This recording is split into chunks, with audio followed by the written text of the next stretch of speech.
All my dad said was, they got him. And I knew what he meant. It was the call Sister Marita Rother had feared for months. Her brother, Father Stanley Rother, was murdered while serving at a mission in Guatemala. He was a shepherd who refused to leave his flock.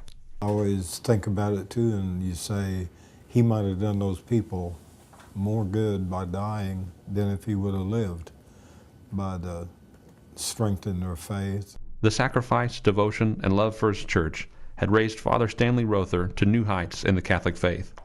He could become the first Oklahoman to become a saint.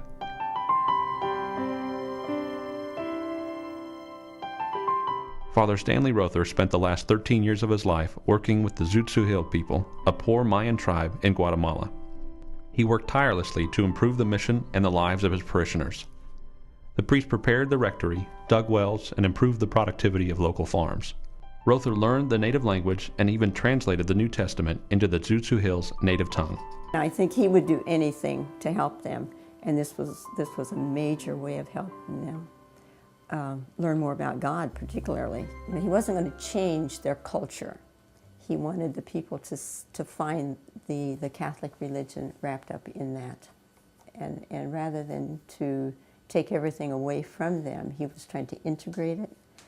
And I think that was probably the most valuable thing for the people. But the Reverend was serving in Guatemala during the Civil War. A battle between a right-wing government faction and liberal guerrillas was raging in the streets. The violence reached a fever pitch during the 1970s and 1980s. Nearly a dozen men from Rother's parish were abducted and several priests were killed during the unrest. While very aware of the dangers around him, the missionary did not discuss the mood of the country with his family.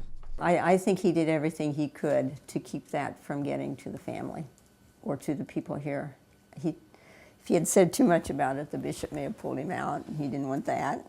I mean, he wanted to work there, so I think he dealt with a lot that people really didn't know about. But it was not long until the Oklahoma priest found himself a target of the revolution. In 1981, he was forced to flee Guatemala and return to Oklahoma after he learned he was marked for execution. Father Rother stayed on his family farm in Okarche, but the unrest at the mission weighed heavily on his mind. He was only in the States for a few months before the priest decided to return to his church. I remember one time making a trip down just to see him shortly before he left, and my only thought was, I wish I hadn't seen him, because he looked so distraught and so pained. He wasn't himself at all. He would sit in the house and just look out. And it was hard to converse with him, you know, even to rationalize with him, you know. The priest's younger brother Tom pleaded with him to stay in the States. I says, why do you want to go back? I said, they're just waiting on you. I said, they're going to kill you. And he says, well, a shepherd cannot run from his flock. And that's the way he felt. And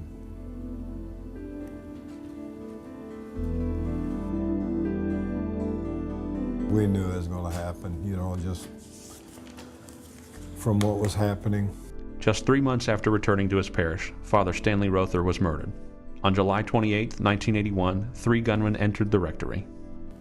They said that they were going to kill him, they were going to take him somewhere, and they said that he told them, he says, if you're going to kill me, you kill me here, you know, and that's about the time they heard the 2 gunshots. Several nuns found the priest on the floor of his room. He had been shot twice. And I'm firmly convinced he went back knowing that he would be in danger, but and whatever happened was meant to happen. So. Father Rother was not a political animal by nature. Politics of that type he wanted nothing to do with. What he was concerned with is making sure his people were taken care of, and that he did exceptionally well. George Ragazzi has been investigating the cause for Rother's sainthood, a process that could take decades. And all those things kind of help us look at and build a case as far as the politics, where he was and all that, and did he know what the possibilities were when he went back? Oklahoma City Archbishop Beltran formed the committee for Rother's canonization back in fall of 2007. Volunteers have poured over evidence of Rother's service and commitment to the Catholic faith. This summer, the Archdiocese will turn over their findings to a theological commission to review before all the research is shipped to the Vatican. Once in Rome, the Congregation for the Causes of Saints will examine the evidence again. If the congregation approves the research, they will look at the heroic nature of Father Rother.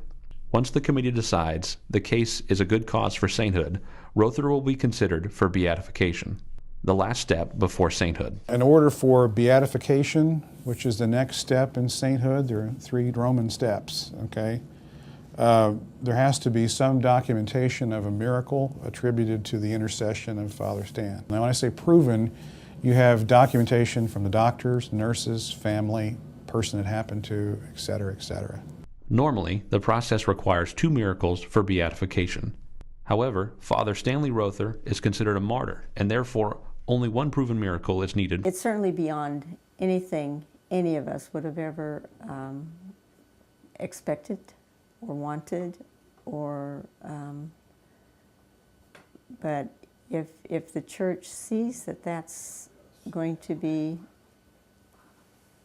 beneficial to the Church and to the Catholic faith, that this is what happens and that he can give his life in this way, then I think it's we would certainly approve of that. Provided all goes well, Father Stanley Rother could be the first Oklahoman to be canonized by the Roman Catholic Church. I think it represents what we're about. And I think he's a great representation of what we're about. A humble man. There's nothing arrogant about Stan Rother. Nothing. He realized his place in his life, and he did the best he could with the gifts that God gave him. And his love for those people of Guatemala should be an example of all of us, what we should be doing with the poor. I know that his death was not in vain.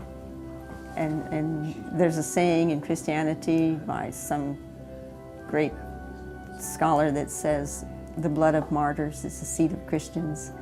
And I firmly believe that his death is not in vain, and that many people will come to believe in Christ because of his death.